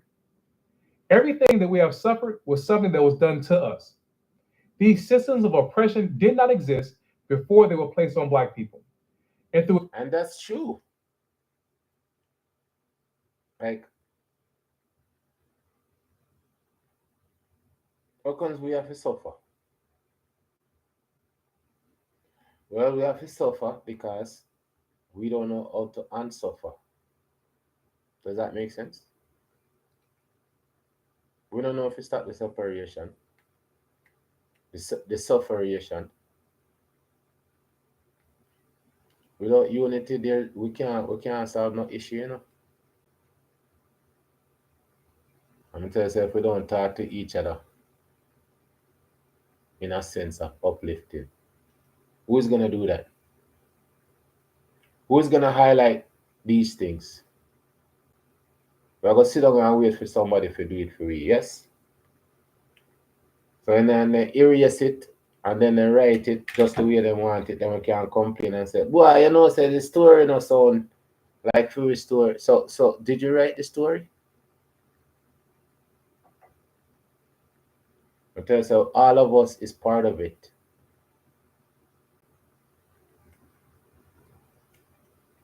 All of you are part of it. If you are listening to this, you're part of it. If you like, you're part of it. If you subscribe, you're part of it. We're all part of it, man.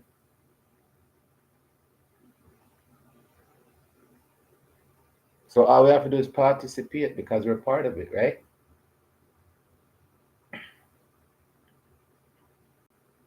So I said, if we want a library, we have to build it. If we want a school, we have to build it because them not gonna build it for we. The lady, old is she, 90, and she a fight, them a fight for get Juneteenth a federal holiday. And how much signature them have again? Over a million? Man, what them do? Them have it in a Congress, right? As we proceed.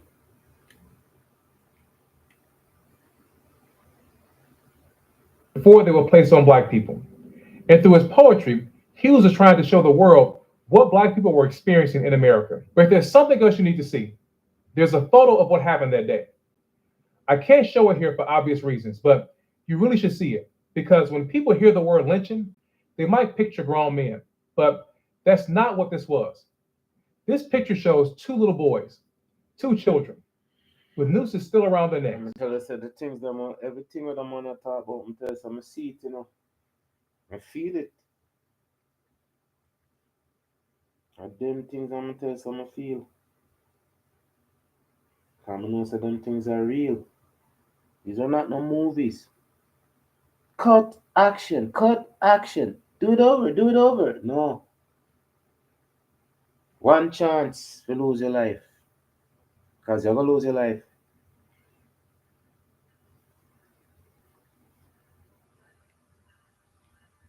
That's why if you all the movie things and if you cut out the movie and them things that we're supposed to highlight, them things are supposed to be with movie. telling enough of them things that come up in my algorithm now, you know.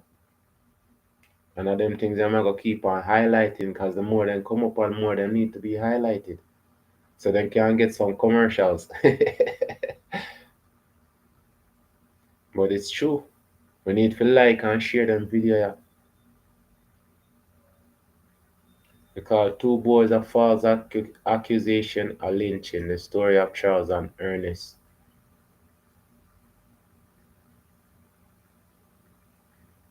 As we proceed.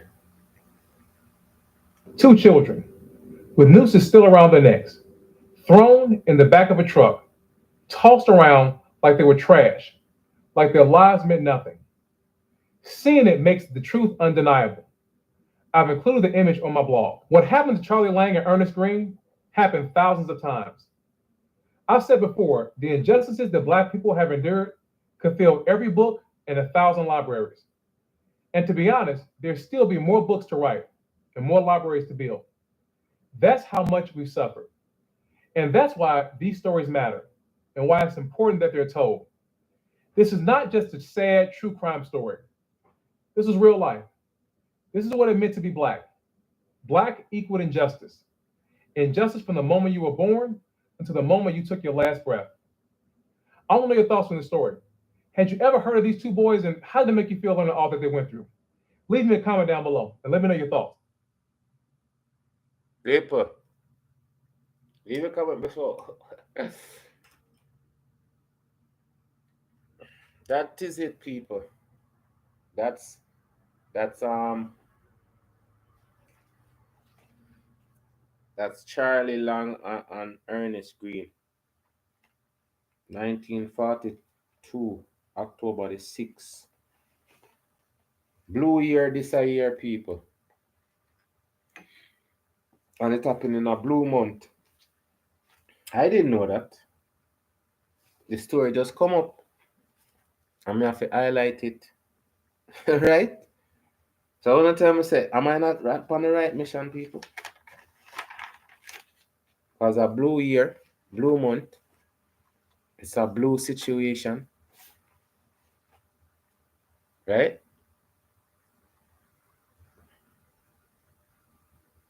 It's crazy, people. Past, present, and future. It doesn't change unless we change it. And that's the truth. That's the truth. And that this and me, I do my little part by changing it, by open up them books that I never see before. I know I'll get the poem figure. I'm gonna see if I can find the poem, The Bitter River by Langston Hughes. So I'm gonna say every time I look upon something, right? Because I'm saying there's a 1918 um lynching of the Clark brothers and 2 pregnant women. So me have to find them things. I know them are gonna start come up and tell say AI they are listen, so AI will just shoot out the information them give me. I'm telling some of them on the right part, people. Quick time this a book here go full up, you know. With the amount of information I get. That's why I'm telling time I'm forward and have a book and a pencil to write down things. Because these things really matter. You're gonna niece or a nephew or somebody. The next generation must understand. So it must change. And the younger people can't change it a we.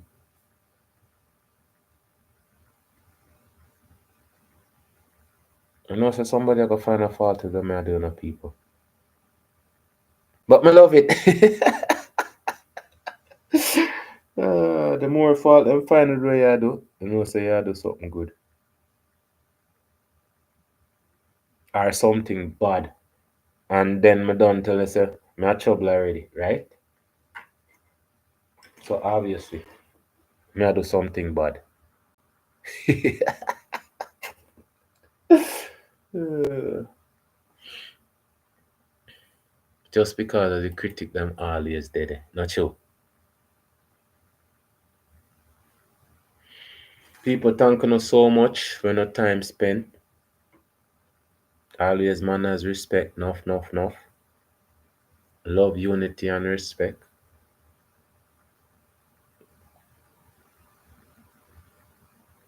Me in the mood for probably drop a next live. Probably set a next live for 2 o'clock. I will tell you, so I have so much of them things. We need to create one library where thousands and thousands of hours of great people all in one spot, right? And people can just click and listen. Yes, they're gonna hear me talk to, but at least I can hear something about the greatness. Enjoy, people. Thanks, people, for the rewatch. I'm out.